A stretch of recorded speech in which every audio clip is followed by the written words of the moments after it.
লীলা বিষয় আলোচনার প্রসঙ্গ জাগরণ রসোদ্গার লীলা। রসোদ্গার কাকে বলছে?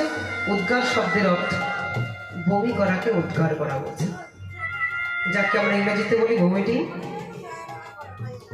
বাংলাতে বলা হয় বমি করা। বদ হজম বলে মানুষ বমি করে দেয়, সেই বমিটাকে বলছে উদ্গার। শুদ্ধ ভাষায় সে বমি, চলিত ভাষায় বমি, এবং শুদ্ধ ভাষায় তার নাম হচ্ছে উদ্গার।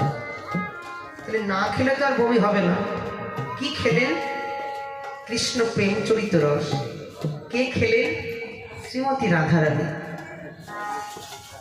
বমি করলেন কে? উদ্গার করলেন কে? না শ্রীমতী রাধারানী।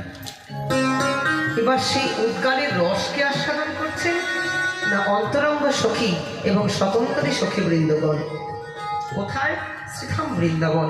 কাল প্রভাতকাল। পাত্র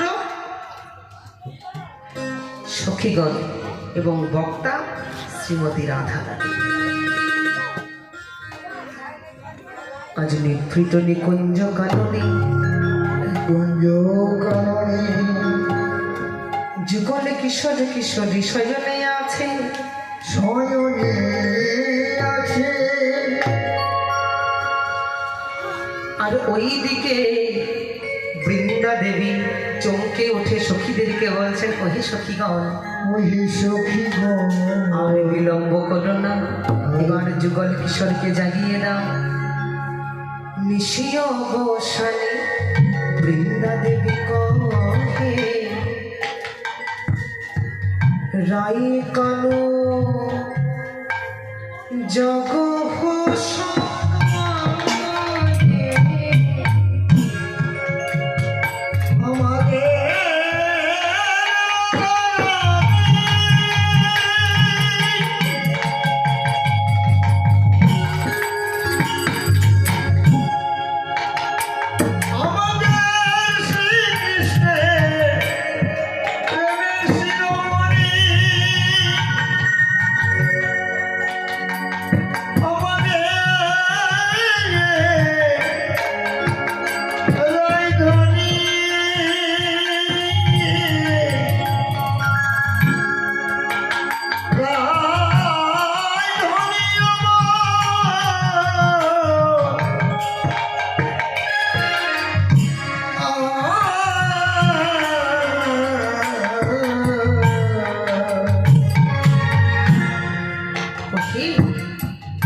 বলছেন, রাই জেগে উঠো, জেগে উঠো। তারা তো বাইরে থেকে ধীরে ধীরে বলছে। কেন বলছে জানেন? সেবা করা সখী তো যুগল ভাঙতে দিতে চায় না।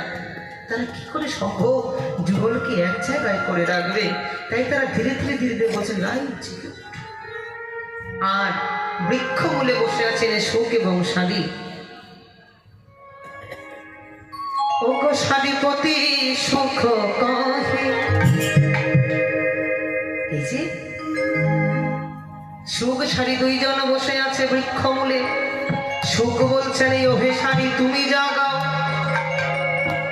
আর শাড়ি বলেছে, সুখ না নাই আমি পারবো না, তুমি জাগাও, তুমি জাগাও। ওটা সুখ বলে শাড়ি জাগাও, তাই কি আমি জাগাতে পারি? শাড়ি বলে সুখ জাগাও, না রাই জাগাতে পারবো না ভাই, রাই জাগাতে পারবো না ভাই। আজের মতন তোরাই জাগাও। কি বলে জাগাবো? নিত্য জাগাও তাই গাও, তাই গেয়ে রাই রে জাগাও, রাই জাগাতে পারবো না ভাই। শুনো, তুমি জাগাও। না না না, শাড়ি আজের মতন তুমি জাগাও। শাড়ি বলছে সুখ, আমি তো একা পারবো না ভাই, চলো আমরা দুজনে মিলে রাধা নাম গাই, তবে তারা দুজনেই জেগে উঠবে। আজ সুখসারী বৃক্ষমূলে বসে ধ্বনি করছেন কিভাবে? আরে রাই জাগো, রাই জাগো, সুখসারী বলে, রাই জাগো, সুখসারী বলে, রাই জাগো, রাই জাগো, সুখসারী বলে। কত নিদ্রা চাও না শ্যামনা গোবিন্দ কোলে, কত সুখে ফিরিয়া যাও হে শ্যামনা গোবিন্দ কোলে। তুমি কত সুখে নিদ্রা যাও হে শ্যামনা গোবিন্দ কোলে। তুমি কত সুখে নিদ্রা যাও হে শ্যামনা গোবিন্দ কোলে। রাই জাগো, রাই জাগো, সুখসারী বলে, রাই জাগো, রাই জাগো বলে, সুখসারী বলে। রাই যা, রাই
রাধা গোবিন্দকে জাগিয়ে দিলেন সখীগণ সুখসারীগণ নিভৃত নিকুঞ্জে।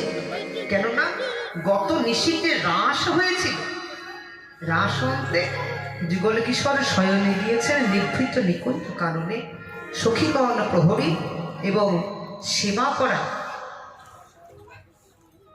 রূপ আজকে মঞ্জুরিগণ তারা সেবা করা ভাবে চলছে।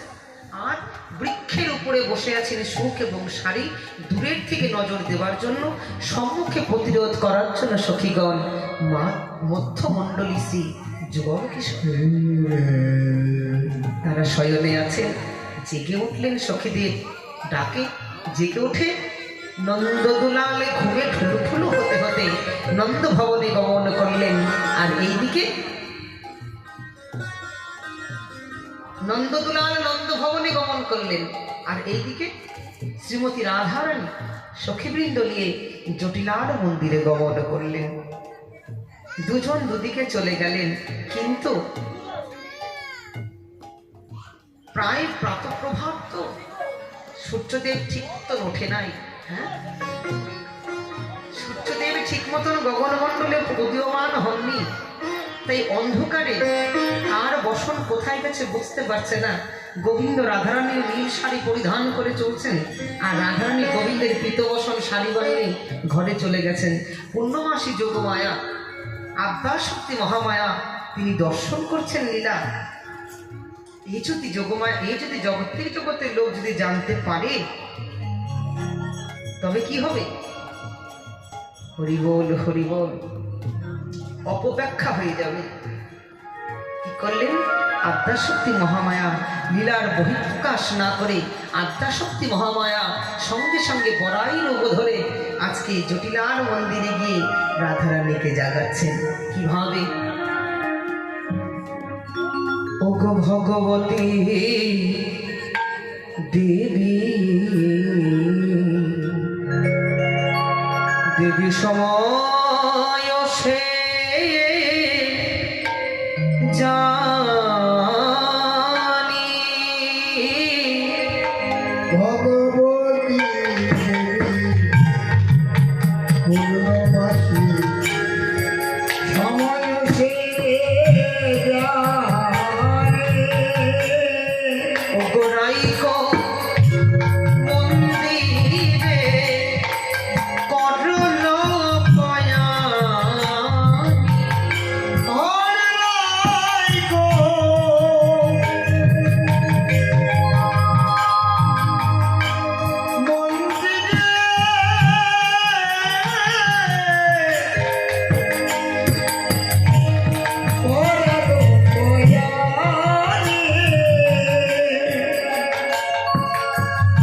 ওগো সুতলে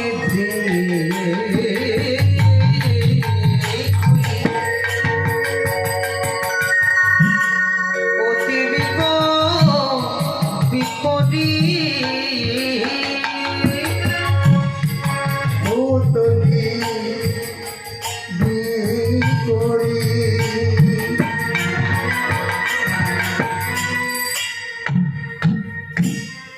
ও কি বিপরী ওগো গুরুজন গুরু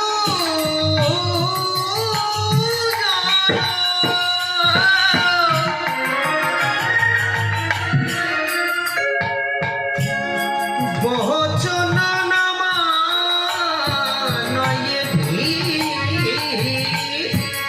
ও গুরুজন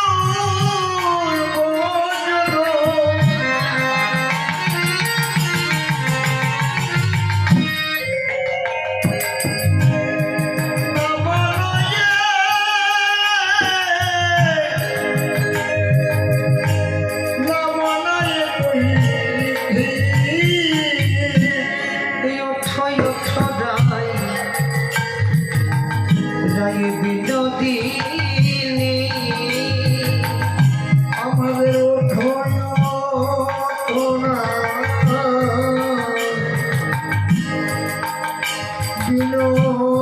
বিনোদিনী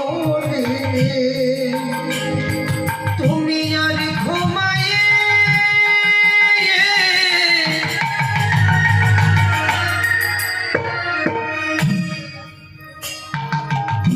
থেকো না গো।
সুতলি দেখলে অতি বিপরীত, গুরুজন বচন নামানয়ে ভিত।